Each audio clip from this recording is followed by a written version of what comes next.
5 coisas que você precisa saber sobre pecado. Se você é cristão, se você é cristã, se você é temente a Deus, você precisa saber dessas 5 coisas. Tanto para você se posicionar na sua vida espiritual, quanto para um dia você poder ajudar alguém que precise, alguém que se aproxime, precisando de uma ajuda, precisando de um direcionamento. Então fique comigo, até porque a dica mais importante eu guardei para o final. É a 5ª dica que vai fazer tudo ter sentido, tá bom?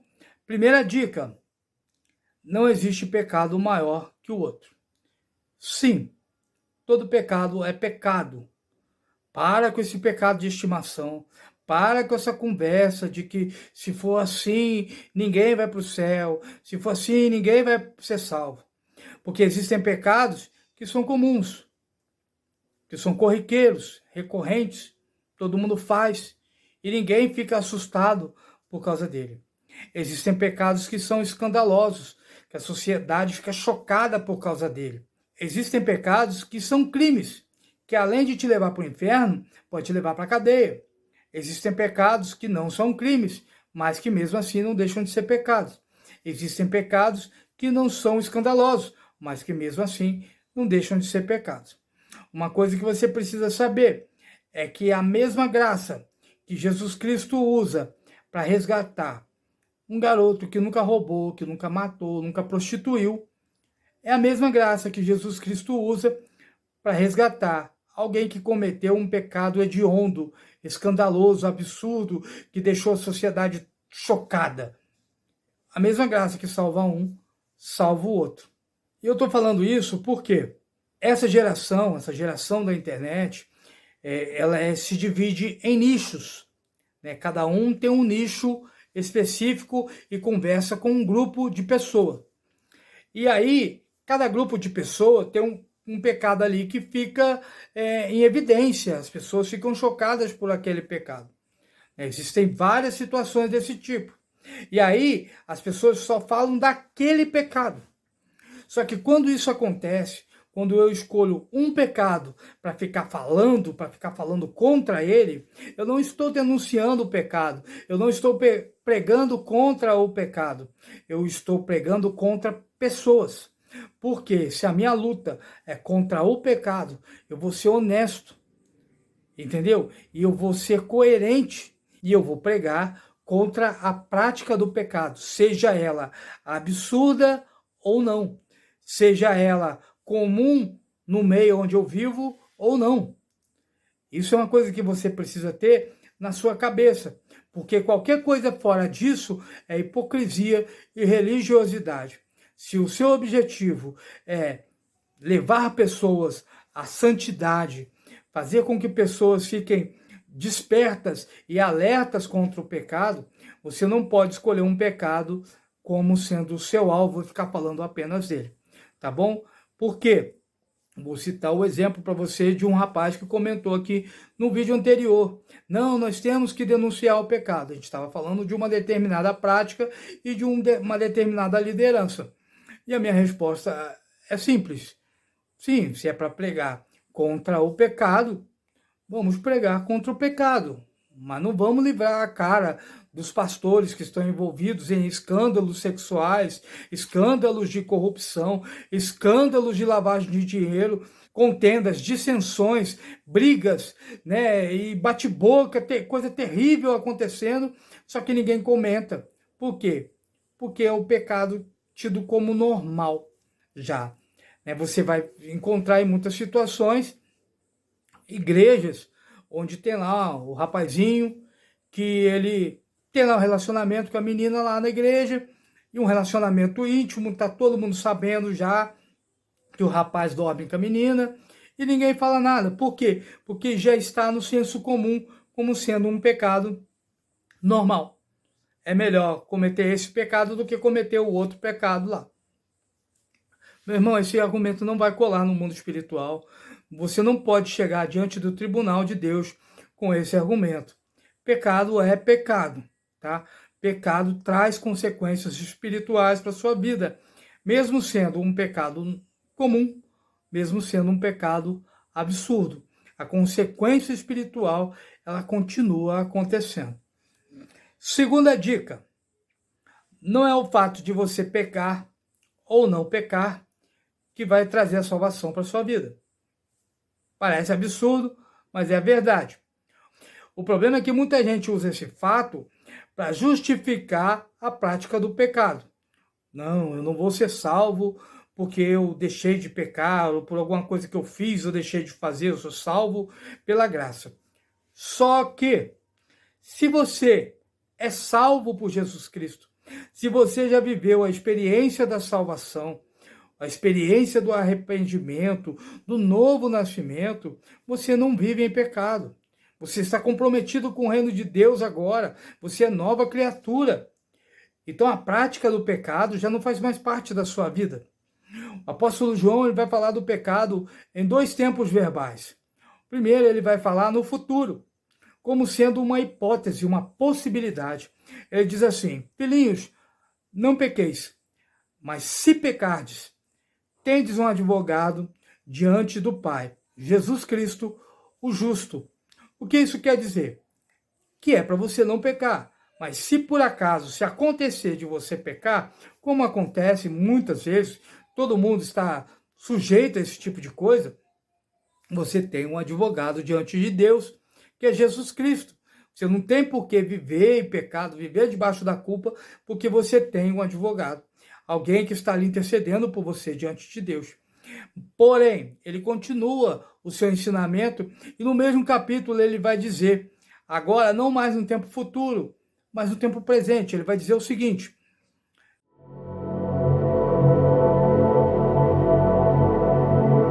ou seja, ele está falando desse pecado que é recorrente, que acontece em todo momento. Você peca hoje, aí você se sente culpado, aí você chora, você fica depressivo, aí você fica vários dias, né, várias horas, fica um tempo ali, né, arrependido do seu pecado e você não peca de novo.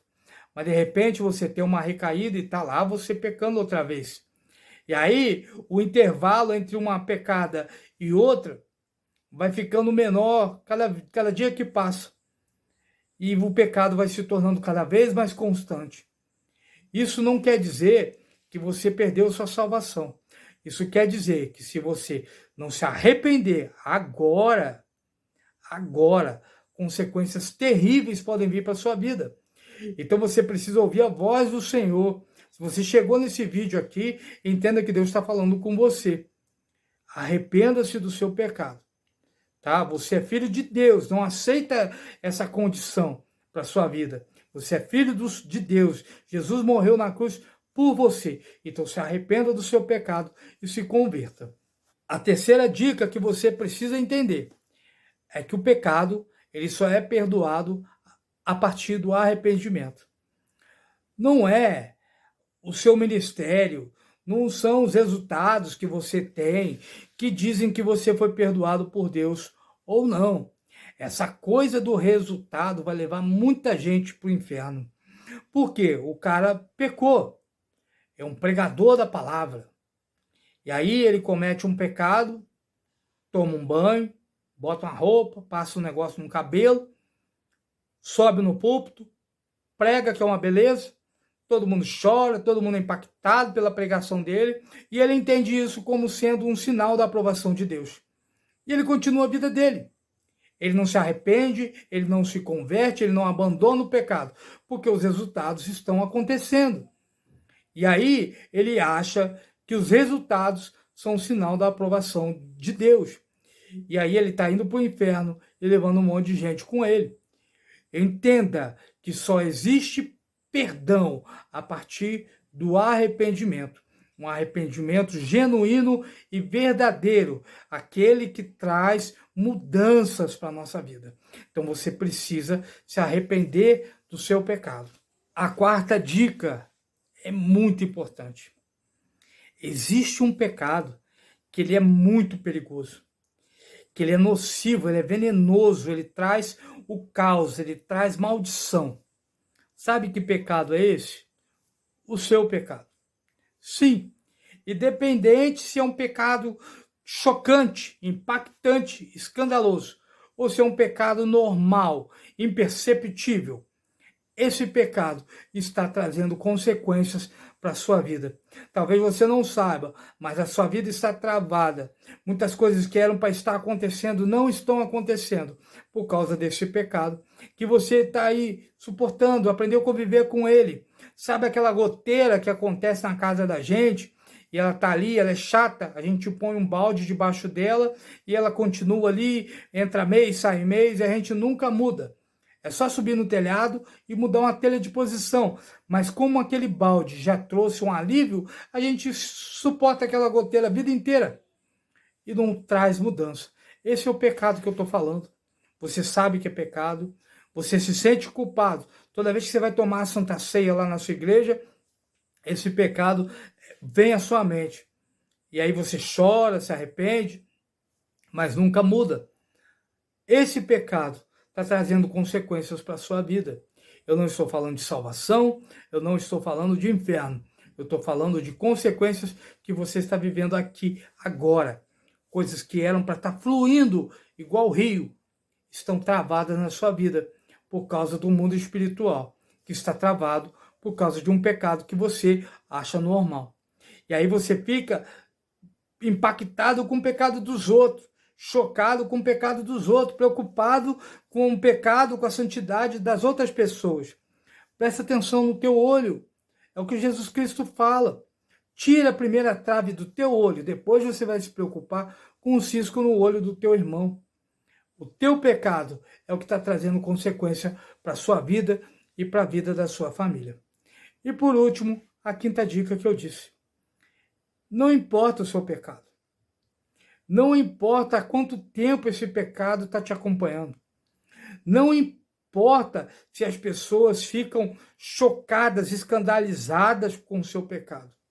O Senhor tem poder para te salvar, para te resgatar, para te purificar. Quando você dobrar o seu joelho e se arrepender de verdade do seu pecado, confessar diante de Deus o seu pecado, como eu já fiz. Eu batia no peito, eu batia na cabeça, eu clamei ao Senhor, falei, tira isso da minha vida. Tira isso da minha vida, e eu pude experimentar o perdão de Deus, a regeneração, algo que me acompanhava durante anos, foi deixado para trás assim, de uma hora para outra. Por quê? Porque Deus interviu. E é isso que Ele quer fazer na sua vida, e Ele só precisa que você diga para Ele, vem e faz, Senhor. Tira, arranca, me purifica desse mal. E aí você vai poder experimentar uma comunhão com Deus que você até hoje não experimentou. Você vai experimentar o fluir do Espírito Santo na sua vida. É o que o profeta Isaías diz. Eis que a mão do Senhor não está encolhida para que não possa salvar, nem o seu ouvido entupido para não poder ouvir. Mas as vossas transgressões fazem separação entre vós e o vosso Deus. Deus continua no mesmo lugar que sempre esteve. O que está fazendo separação, que está trazendo esse esfriamento, que faz com que você não experimente a graça, que você não desfrute da plenitude da graça na sua vida, é esse pecado que você está carregando dia após dia. Não se importe com o que os outros falam, não se importe com o que os outros pensam, se importe com aquilo que está trazendo consequência para a sua vida. Quando você se arrepender do seu pecado, você vai experimentar da parte de Deus um fluir que você nunca imaginou.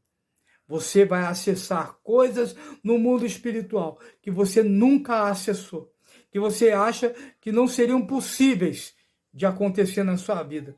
Você vai experimentar algo da parte de Deus que vai fazer mudança na sua vida e na vida das pessoas que você ama. Amém? Meu nome é Felipe Tavares. Segue lá no Instagram, Felipe Tavares de Carvalho. Se inscreva no canal, deixe o seu like e comente aí qual a experiência que você teve com Deus através desse vídeo. Fique com Deus, até o próximo.